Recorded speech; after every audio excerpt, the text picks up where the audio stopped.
Everybody that plans for retirement eventually asks one question. How much money do I need to have saved to retire? Is it $1 million? Is it less than that? Is it more than that? What's that number? But what if I were to tell you that that's the wrong question to be asking for retirement success? In this video, we're going to be talking about why retirement plans fail. But before I jump into that, for those who are new to the channel, I'm Jonathan Rankin, and I've been helping people plan and execute their retirement goals for going on 20 years now. So welcome to the channel. Make sure you hit that subscribe button so you don't miss any of our retirement planning videos. You see, retirement is just like any other goal, whether it's getting into shape or starting a business, in that some people achieve their goals and unfortunately some, they just come up short. I mean, have you ever been to the gym on January 2nd? Looks a lot different than it does on February 2nd. At first, there's a lot of people who are motivated, determined to hit their goals of getting into shape, and then for whatever reason, those plans just fail. See, the hard part about retirement is that it's a goal that's worked on for decades, and there isn't this public display of achieving retirement success, and so there isn't this driving or motivating force to wake up every single day, get that paycheck, and then put that paycheck into a savings account. That type of public display just isn't there. And because everybody's goals are different, there isn't one specific number that everybody can hit to achieve retirement success. When someone has a goal of building a successful business, they can usually measure success pretty easily by looking at their bank account or the value of their business. And when someone has a goal of getting into shape, all they have to really do is look in the mirror or step on a scale. And you don't get that same type of satisfaction that you do with retirement. And even when you think of that goal, getting into shape, what does getting into shape really mean? If you were to ask a fitness expert, how much weight do I need to lose to get into shape? Do you actually think they're going to have a specific answer right out of the gate for you? Well, I'll just tell you a little secret, they won't. I'll tell you exactly what they say because it's something that I've asked every single trainer that I've ever worked with, and they typically will ask something along the lines of, what does getting in shape actually mean to you? Is it looking better? Is it feeling better? What does that getting into shape really mean to you? And that's like asking a financial advisor, how much money do I need to have saved for retirement? See, there's nothing wrong with wondering how much money you're going to need to have saved to retire because it is something that you're eventually going to need to know. But the important thing to truly understand is, what is your definition of retirement success? So for the purpose of this video, we're going to define retirement success as leaving the workforce and living a fulfilled life while being able to maintain your standard of living for the rest of your life without having to worry about running out of money. For most people, if they were able to accomplish that, they wouldn't care about the dollar value of their portfolio or what their rate of return was on their investments. So if that's the definition of a successful retirement, then what does failure look like? And why do retirement plans fail? See, for most people, failure doesn't have to mean completely running out of money. Failure can also mean being forced to modify your lifestyle and make dramatic changes to your spending or having to go back to work. And there are three main reasons why I've seen retirement plans fail. The first reason why retirement plans fail is overspending. Where I've seen overspending become an issue isn't with lavish purchases or trips or above normal lifestyle spending.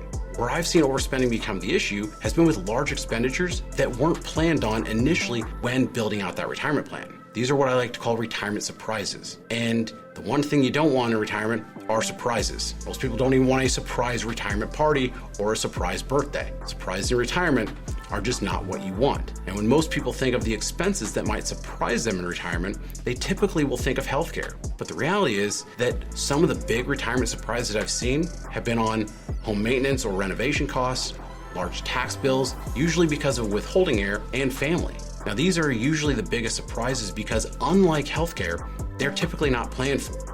There's so much media coverage about the cost of healthcare in retirement, so much so that most people actually have a very good idea of what that's going to cost and have typically developed a plan around that. But when routine maintenance on a home turns into a $30,000, $40,000, or even $50,000 expense, and then the next year there's a large tax bill of $10,000 to $20,000 that wasn't expected because of some sort of withholding error, and that's followed up by a year that maybe a child needs financial help, you might not feel like your lifestyle's changed because you're not spending money on lavish things. You're not spending money on trips or buying material things. And most people will actually feel because there's nothing to show for it, they didn't change their spending. All these expenses are going to have the exact same reasoning in that they were a necessity and an unavoidable cost. And the problem is is when it becomes a yearly thing. It can create big issues down the road. And the dangerous part with retirement is that the negative impact of overspending isn't going to be felt that year or the next year. It's going to be felt years later. The same could be said for the second reason why retirement plans fail, and that is emotional investing. There's a different level of uneasiness that comes with market volatility when the salary goes away. It's usually the first time in a person's life where they see their entire financial life fluctuate on a daily basis. When you combine that with the reality that fear sells in the news and media world, and the number one fear amongst retirees is running out of money, it can make for a bad mixture. And that's where emotional investing comes into play.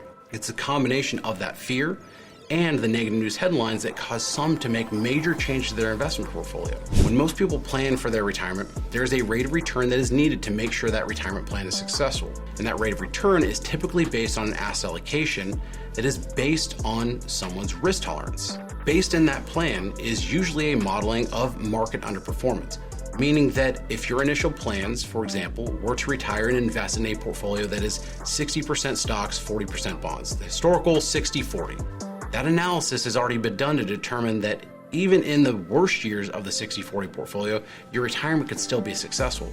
But when unplanned changes are made to that allocation based on headlines and fear, the results show long-term underperformance. I've worked alongside hundreds of financial advisors, and almost any financial advisor will tell you they have at least one client who they've determined is their market barometer. It's the client who usually calls and wants to get out right at the market bottom, and the client who wants to add risk right at the top. Nobody knows what the market's going to do. And by investing based on emotion, it will typically put you on the wrong side of the market. We only know what the top and the bottom of the market is when we look back at it. While we're in it, the media is always going to portray the current direction of the market, meaning that if we're at all-time highs, well, the media is going to likely talk about how it's going to keep going higher. And if we're at all-time lows, they're going to keep talking about how we haven't seen the bottom yet.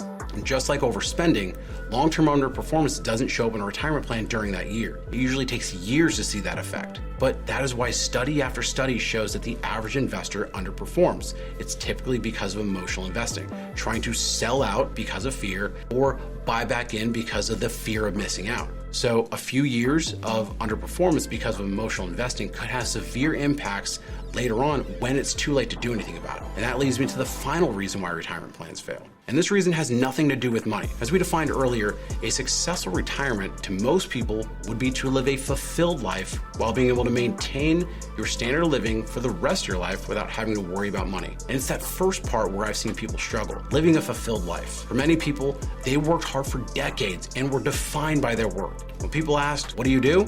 Most people respond with some sort of answer saying, I am a blank, tying their identity to their work, basically saying, I am that job. And to be honest, it's something that I am still in the habit of doing today. So when that job is no longer there, it can feel like part of your identity is gone. And that is why depression in the early years of retirement is most common. Most people spend all their time focusing on the last part of that definition of a successful retirement, maintaining your standard of living for the rest of your life without having to worry about running out of money. And that's where answering the question, how much do I need to have saved to retire, comes into play. But I've seen it all too often where someone by any financial measure would be called successful. Millions of dollars, I don't have to worry about ever running out of money or worry about money ever again. But underneath the surface, they can't stand being retired. And that's why the question, how much do I need to have saved to retire, is the wrong question to be asking. There are really two questions you should answer. The first is, what is your definition of retirement success if money wasn't an issue? And then, what do I need to do to achieve that? Answering those two questions will help you define your vision for a successful retirement, both financially and mentally. Once you answer those questions, if you need help drilling those down to come up with a specific plan, use the link below and a member of our team will be happy to help. And if you're thinking about retiring soon, make sure you check out this episode of our retirement podcast called The Retire Once Show, where we talk about what some people regret about their retirement. I'll see you there.